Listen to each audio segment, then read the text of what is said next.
Hi hello welcome to current TV news. పెద్ద cinema నుంచి ఒక డైలాగ్ వినపడుతుంది. ఇది సినిమా పరంగా రాజకీయ పరంగా కూడా ప్రాధాన్యత కాదు, ప్రకంపనలు సృష్టించాలనే ఉంది. ముఖ్యంగా నిన్న బుచ్చిబాబు సనా గారి పుట్టినరోజు సందర్భంగా చిత్ర యూనిట్ రిలీజ్ చేసినటువంటి ఈ సినిమా ఆ డైలాగ్ గురించి మనతో పాటు మాట్లాడడానికి ప్రముఖ రాజకీయ సామాజిక విశ్లేషకులు చంద్ర శ్రీనివాస్ గారు ఉన్నారు. ఆయన సార్ నమస్తే సార్. పెద్ద సినిమా ఇప్పటికే చాలా ఎక్స్పెక్టేషన్స్, ఎక్కడెక్కడికో ప్రపంచం అంతా కూడా చాలా ఈగర్గా వెయిట్ చేస్తున్నటువంటి పరిస్థితి. అయితే ఇప్పుడు నిన్న బుచ్చిబాబు గారి బర్త్డే సందర్భంగా చిత్ర యూనిట్ రిలీజ్ చేసినటువంటి దాన్ని ఎక్స్ పార్టీ వాడికి దూలదీర్చి ధూపం పెట్టాలంటే ఆ మాత్రం మంట పెట్టాలి లేరా అనేటువంటి డైలాగ్ ఎలా ఉండబోతుంది సార్? డెఫినెట్ గా అంటే ఇప్పుడు అందరికీ తెలియదు అనుకోవాలా, వీరికి తగిలితే వాడికి తగులుతా లేకుండా అందరికీ తెలియదు. ఎందుకంటే ఒక రంగస్థలం ద్వారా ఒక అద్వైతమైన నటుడిని రామ్ చరణ్ మనం చూసాం. తండ్రికి తగ్గ తనయుడు, అన్నని చనిపోతున్నప్పుడు అతను బాధపడిన తీరు, అదే తీరు అన్న మరణానికి కారణమైన వ్యక్తిని కొడవలతో నరికేసి ఏమీ తెలియనట్టు సంచిలో సమంత పక్కన వెళ్ళిన తీరు చూస్తే ఇప్పటికీ మన కళ్ళలో మెదలాడుతుంది. ఇంత నటుడు ఉన్నాడా? అవును సార్. అంటే అది న్యాచురల్గా వారసత్వంగా కొంతమందికి వస్తుందండి. అది రామ్ చరణ్ సొంతం. ఆది పినిశెట్టికి రామ్ చరణ్కి ఆ సినిమాలు అంత కుదిరింది. యాక్చువల్గా ఉత్తమ నటుడు, జాతీయ ఉత్తమ నటుడు రావాల్సిన సినిమా సార్. ఆ సినిమా వల్ల మరి నిర్మాతలు కావచ్చు, దర్శకులు కావచ్చు ఎందుకు ప్రయత్నం చేయలేదో తెలియదు, కానీ ఆ సినిమా ఉత్తమ నటుడు రావాల్సిన డెఫినెట్గా సరే అది పోయింది. ఏదైనా ఈ సినిమాలోనే రావాలని చూద్దాం. ఏదైనా సుకుమార్ అనే కర్మాగారంలో తయారైన వ్యక్తే మీరు సనా బుచ్చిబాబు, పిఠాపురం ఎమ్మెల్యే తాలూకా, పిఠాపురం నియోజకవర్గంలోని వాసి ఆయన. ఉప్పాడ బీచ్ తెలుసు, ఉప్పెనని ఎలా పొంగించాలో తెలుసు, జాతీయ అవార్డు ఎలా సాధించాలో తెలుసు ఆయనకి. కాబట్టి వాళ్ళు వస్తుంది ఉప్పాడకి బీచ్. ఇప్పుడు మనం సనా బుచ్చిబాబు వయసులో చిన్నాడు, చాలా కష్టపడి కసితో పెరిగినాడు. ఎక్కడ గర్వం అనేది కొద్ది కూడా లేదు ఆయన. కాబట్టి Mythri Movie Makers, Sukumar Creative Works, ఈ రెండింటి నుంచి వచ్చిందే ఆ సినిమా. కిలారు రాజేష్ తీస్తున్నాడు సినిమా నిర్మాత. ఇక తారాగణం చూసుకుంటే ఆస్కార్, ఇంకొక ఆస్కార్ రేంజ్ అవార్డు పొందిన ఏఆర్ రెహమాన్ ఉన్నారు. చికిరి చికిరి సాంగ్ ఏ విధంగా దాంట్లో కూడా రహస్యం బయటపడింది. ఆ నృత్య దర్శకుడి కంటే ఈ స్టెప్ పెడితే బాగుంటుందని రామ్ చరణ్ చెప్పాడని బయటకు ఆయనే చేశారు సార్. ఇందువల్ల అంత లేదని ఎందెందు ఎతికినా చికిరి చికిరి సాంగే సెలబ్రిటీస్ నుంచి క్రికెటర్స్ నుంచి అందరూ వేస్తున్నారు ప్రపంచవ్యాప్తంగా. ఒక సాంగ్ ఎలా ఉందంటే సినిమాలో నెక్స్ట్ లెవెల్ ఎలా ఉంటుందో మీరు ఈ డైలాగ్ బుచ్చిబాబు గారి నోటి విన్నాం. అదే రామ్ చరణ్ గారి దగ్గర నుంచి ఉంటే వాళ్ళ అన్న చావుకైన ప్రకాష్ రాజుని కొడవలతో నరికిన సంచి పట్టుకున్నప్పుడు చూస్తాం. ఈ సినిమాలో మళ్ళీ ఢిల్లీ పార్లమెంట్ దగ్గర సంచి పట్టుకున్న సీన్ కనపడుతుంది. మరి ఏముందో ఈ సినిమాలో యాక్సైట్. ఏదైనా కానీ ఉత్తరాంధ్ర ప్రాంతం యొక్క స్పోర్ట్స్ ని నేపథ్యం తీసుకొని ఆయన ఆహభావాలు నెక్స్ట్ లెవెల్లో ఉన్నాయి. అంటే కొన్ని తరాల పాటు గుర్తుంచుకునేదాకా ఈ సినిమా నిలిచిపోద్దని చెప్పి నిన్న బర్త్డే వేడుకలు చెప్పారు. దర్శకుడు చెప్పిన డైలాగ్ మీరు అన్నట్టు ఎక్స్పర్ట్ వాడు తొలి తెరాలంటే కొంచెం మంట పెట్టాల్సిందేనంటే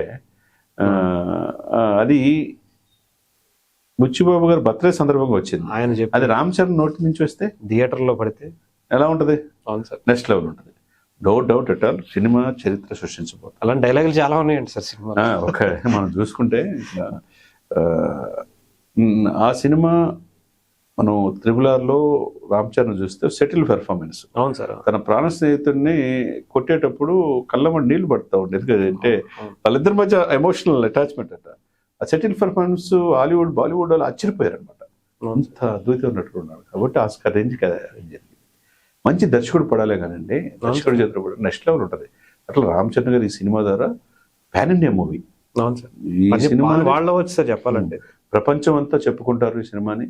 డెఫినెట్ గా పోస్ట్ ప్రొడక్షన్ పనులు పూర్తయి April 30 ఎప్పుడు వస్తుందా?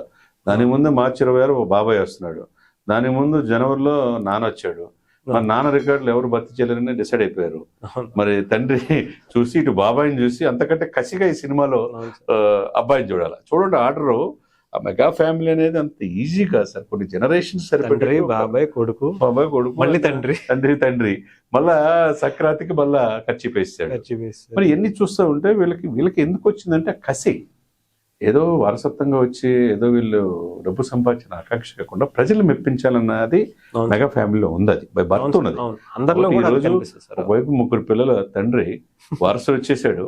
వారసుడు వచ్చే ముందు అసలు అతను చూడండి, ఒకవైపు డిసిప్లిన్, ఉపాసన తన జీవితం, వైవాహిక జీవితం, అదే సమయంలో సినిమాల మీద ప్యాషన్, తండ్రి పేరుని ఎక్కడ కూడా కొద్ది కూడా ఇది లేకుండా అతను ఎదిగే తీరు సార్, ఎదిగే కొద్ది ఒదిగే లక్షణం మనం చిరంజీవి గారిని చూస్తున్నాం. ఆ తర్వాత రామ్ చరణ్లో ఉంటుంది.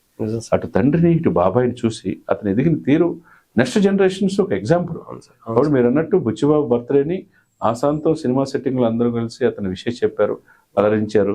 సెట్ మొత్తం కూడా సరే పండగ వాతావరణం ఉంది. అంటే సినిమాలో ఏముంటుందనే స్టోరీ ఇంతవరకు రివీల్ కాల. కాకపోతే ఉత్తరాంధ్ర క్రీడల నేపథ్యంలో ఈ సినిమా వస్తుంది. డెఫినెట్గా పాన్ ఇండియా మూవీ. ఈ సినిమా ఎవరైతే మన జపాన్ నుంచి వాళ్ళ నుంచి అభిమానులు వచ్చి వాళ్ళ కళ్ళలో నీళ్లు పెట్టుకుని ఆయన ఆటోగ్రాఫ్లు తీసుకున్నట్టు, మరి ఇప్పుడు ఈసారి జర్మనీ వాళ్ళు వస్తారో మిగతా ఏ కంట్రీ వాళ్ళు వస్తారో, pan India pan world movie అవుతుంది ఇది డెఫినెట్ గా.